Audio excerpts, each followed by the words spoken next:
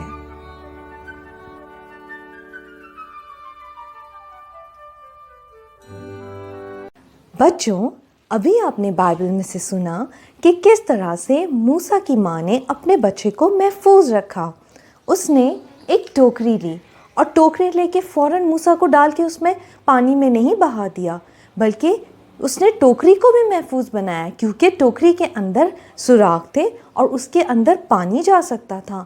تو اس نے پھر چکنی مٹی اور رال لی اور ٹوکری کے اندر لگائی تاکہ ٹوکری کے سوراخ بند ہو جائیں اور پانی ٹوکری کے اندر نہ جا سکے۔ تو چکنی مٹی اور رال لگانے سے ٹوکری واٹر پروف بن گئی۔ اب ٹوکری کے اندر پانی نہیں جا سکتا تھا اور اس کا بچہ محفوظ رہتا۔ اور نہ صرف اس نے ٹوکری کے اندر چکنی مٹی اور رال لگا کے اس کو واٹر پروف بنایا، بلکہ اس نے اس کو کور بھی کیا تاکہ بچہ ہر طرح سے محفوظ رہے، اس کو دھوپ نہ لگے اور کوئی پرندہ آ کے چونچ نہ مار دے۔ ہر طرح سے اس نے کوشش کی کہ موسیٰ کی جو ٹوکری ہے وہ پروٹیکٹڈ بنے، وہ محفوظ بنے تاکہ اس کا بچہ محفوظ رہے۔ بچوں، ساری مائیں چاہتی ہیں کہ ان کے بچے کیا رہیں؟ محفوظ رہیں۔ اکثر آپ جب روڈ پہ اپنی ماما کے ساتھ جاتے ہیں یا بازار جاتے ہیں تو وہ آپ کا ہاتھ پکڑ لیتی ہیں۔ کیوں؟ کیونکہ وہ چاہتی ہیں کہ آپ محفوظ رہیں، آپ پروٹیکٹڈ رہیں۔ اسی طرح سے جب آپ اکثر کچن میں جاتے ہیں اور ماما کھانا بنا رہی ہوتی ہیں تو وہ کیا کرتی ہیں؟ کہتی ہیں باہر جاؤ، گرمی سے باہر جاؤ، چولہے کے پاس نہیں آؤ۔ کیوں؟ کیونکہ وہ چاہتی ہیں کہ آپ محفوظ رہیں، آپ کو کہیں آگ نہ لگ جائے، کہیں کچن میں کوئی چھری نہ لگ جائے۔ وہ چاہتی ہیں کہ بچے پروٹیکٹڈ رہیں۔ اس طرح کچھ بچے کبھی ٹیبل پہ چڑھ کے جمپ لگاتے ہیں، کبھی صوفے پہ جمپ لگاتے ہیں اور ماما انہیں منع کرتی ہیں۔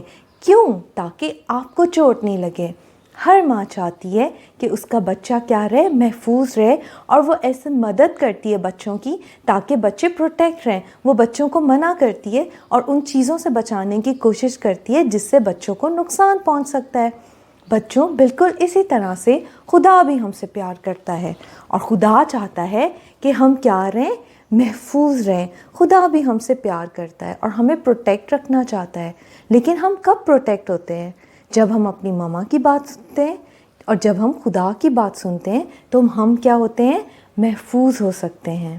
وہ بچوں، یقیناً آپ کو آج کی کہانی بہت پسند آئی ہوگی، اور آج سے مدر ڈے کے دن آپ نے اپنی ماما کی ساری باتیں سننی ہیں۔ آپ نے پرومس کرنا ہے کہ آج سے آپ ان کی ساری باتوں پر عمل کریں گے، اور اگر وہ کسی چیز سے منع کرتی ہیں تو آپ نے اس کی بات ماننی ہے، کیونکہ بائبل میں بھی یہ لکھا ہے کہ ہمیں اپنے والدین کی، اپنے پیرنٹس کی باتیں سننی ہے، اور خدا چاہتا ہے کہ ہم والدین کی باتیں بھی سنیں اور اس کی بات بھی سنیں تاکہ ہم محفوظ اور پروٹیکٹڈ رہ سکیں۔ بچوں، اب ہم آج کی حفظی آیت سیکھیں گے۔ افسیوں کے خط کے 6 باب کی پہلی آیت۔ اے فرزندو، خداوند میں اپنے ماں باپ کے فرما بردار رہو کیونکہ یہ واجب ہے۔ فرما بردار کا مطلب ہے کہ حکم ماننا، اور واجب کا مطلب ہے لازمی، یعنی اپنے ماں باپ کا حکم لازمی ماننا ہے۔ اب آپ سب بچے یہ آیت میرے ساتھ مل کر بولیں۔ اے فرزندو، خداوند میں اپنے ماں باپ کے فرما بردار رہو کیونکہ یہ واجب ہے۔ تو نے ہاتھوں سے خواب میرے بنے، راز تو نے سنے